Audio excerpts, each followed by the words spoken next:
Hey you guys, I have about 8 minutes. Wow, these are not for short distance. Trying out my new glasses. Do they make me look smarter? But they're not for short.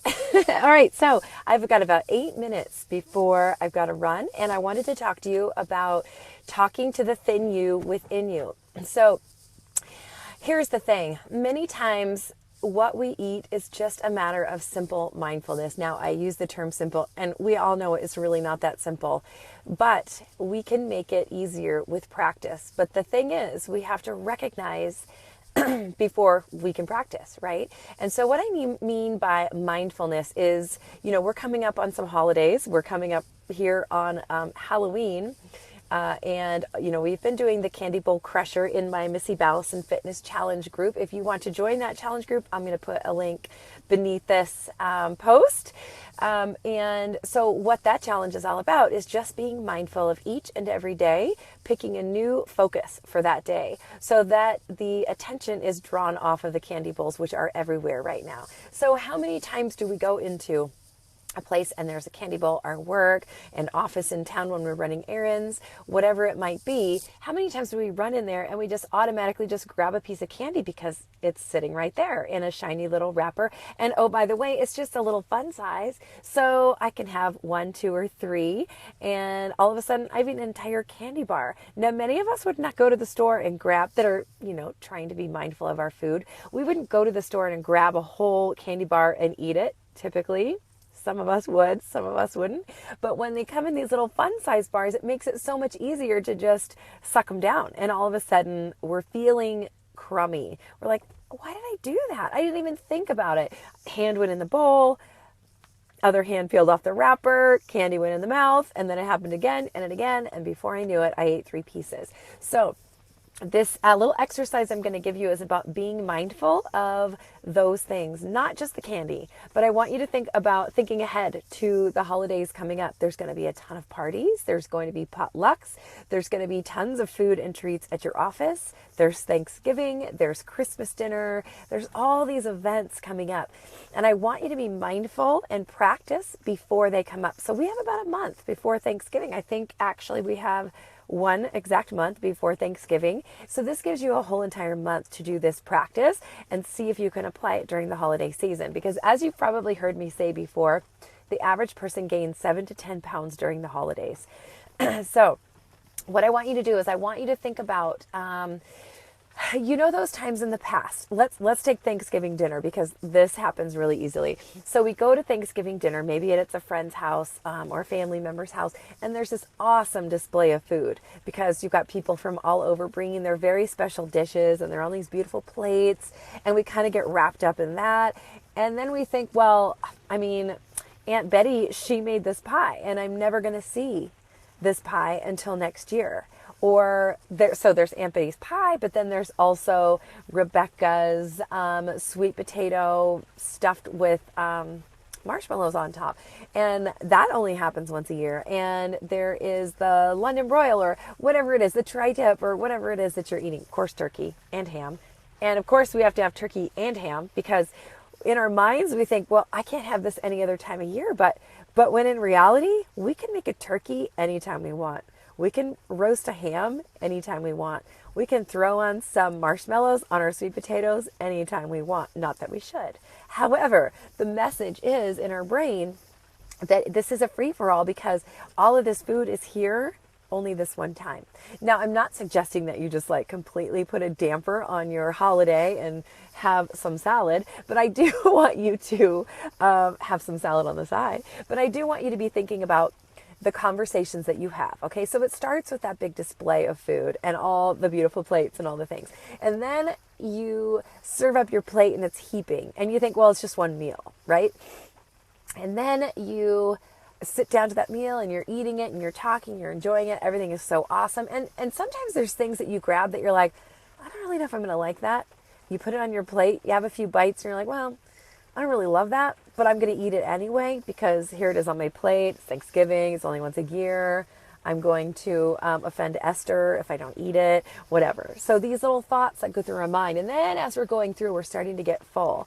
And then I say this to myself a lot, I have to admit, that this is the bite that's going to put me over the edge. Like I'm really full and then I have another bite or two or three or another serving. And I know full well as that fork is going to my mouth that this is the one that's going to hurt in about 15 minutes. I'm going to be way more full than any human should be. And I'm going to have a food baby that I'm going to lay around on the couch and pet and wish it wasn't there and wish I felt better and wish that I could move without pain, right? I think I'm speaking your language. So, because I'm pretty sure we've all been there before, and it's not always Thanksgiving. The problem is that sometimes it's at very many of our meals that we go through this self-talk where we think, well, just one little bite's not going to bother me. Well, that was a good dessert, but that other one actually looks better, so I'm just going to have that one too. There's all these conversations that this might not be here tomorrow, or I'm just going to eat this so it's out of the house so I don't have to worry about it. Because sometimes it's true. Food calls your name, right? So I want you to do a little practice. I want you to take a little piece of paper. Like I said, we have 1 month before the holidays really hit. You're going to take a piece of paper and you're going to divide it in half. And on the left side of the piece of paper, I want you to write down all of those conversations that you have, ones that you can think of right now just sitting here. Like I said, the one about that I have with myself about this is the bite that's going to hurt. You might run into these conversations in your life over the next few weeks, and you might just jot them down on your phone and then go back and put them on your sheet of paper. So on the left-hand side is going to be current conversations that you have with yourself about food and overeating and eating the wrong foods. And I want you to list those out. And this might take some time to create this list, and give yourself time to create this list. Think of the ones that you can think of off the top of your head, your food conversations.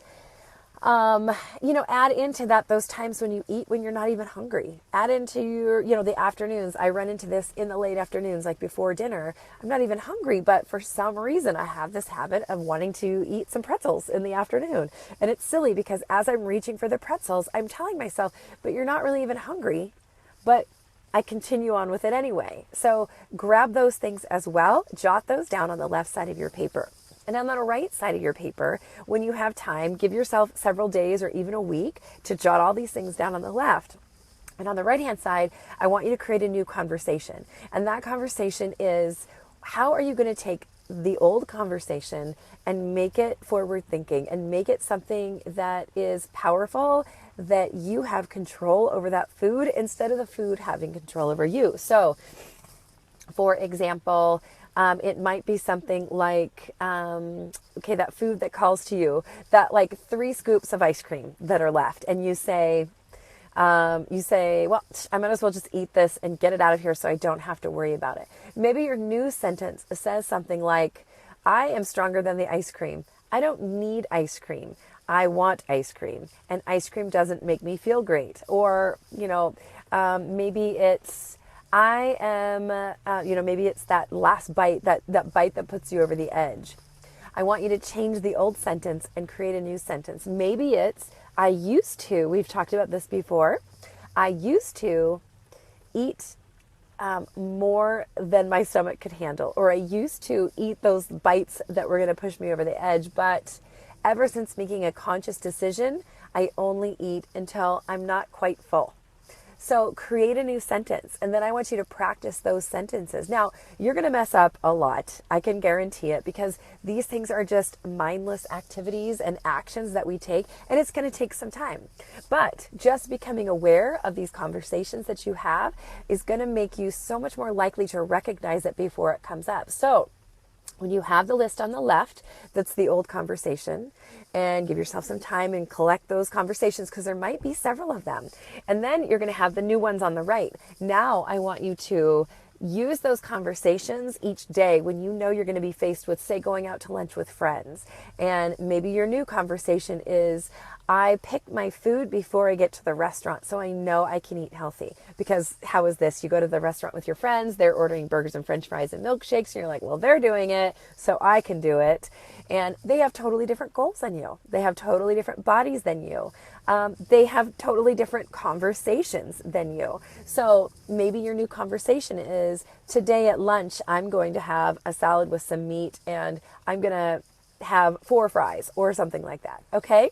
So I want you guys to use that practice and, put it on paper, because if you take a few minutes being mindful of the practice and then applying a new conversation and then practicing that in regular life, by the time you get to the holidays and you are faced with so many food decisions, it's going to hopefully be a no-brainer for you, and you're going to feel control and power over your food choices. And I know power sounds kind of like a wooey word, but honestly, food and the food choices that we make are so strong that it's really important that you gain a sense of control and power over those food choices. Because for some of you, those have control and power over you now. And I know we instinctively know that, but it doesn't have to be that way. And you can change the conversation and create a new path for yourself.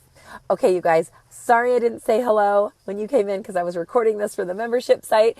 Hi, Julia and Olivia and David and Cody and Kate. Hey, guys, glad to have you here. I've got a dash. So just note that when I'm doing my Facebook Lives and I'm not recognizing you coming in the room, I appreciate you being here. It's most likely because it's something that I'm recording for the membership site. Oh, hi, Tamara. Good to see you too. So just know that if I ignore your presence, it's not because I mean to. It's just because I need to edit out. It's difficult to edit out the hey. And it's something that I'm saving for the membership site. If you're interested in the membership site, it is at www.missyballasonfitness.com/membership-site. I can put a link in the comments, and that is a monthly subscription service, and that is kind of having me as your trainer on tap to ask your questions for motivation, for accountability. There's a website that has recipes and a book club and workouts and a workout library and education such as these videos, so that you can go there anytime you're like, I'm feeling kind of low and I need to learn something, because I really believe that knowledge inspires motivation. Oh, thank you, Olivia. That's very sweet of you.